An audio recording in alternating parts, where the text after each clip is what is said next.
నీకు తెలుసా, రాత్రి మనం నిద్రలోకి జారుకున్నప్పుడు చీకటిలో ఉన్న గది ఒక్కసారిగా ఒక కొత్త ప్రపంచం అయిపోతుంది.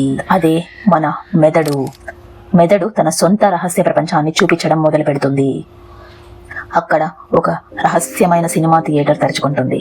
ఈ థియేటర్లో డైరెక్టర్ మన మెదడే, హీరోలు మనం పగటిపూట చూసిన వాళ్ళు, సెట్స్ మన జ్ఞాపకాలు, భయాలు మరియు ఆశలు.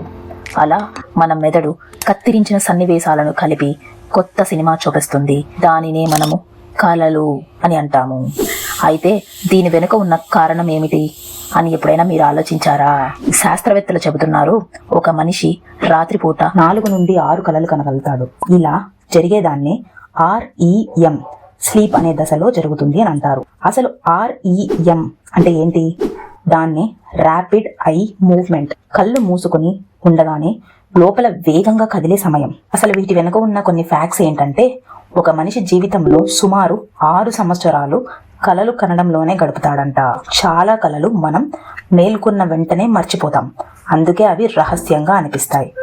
అయితే ఈ సినిమాలు మన భవిష్యత్తా లేక కేవలం మన ఊహలా?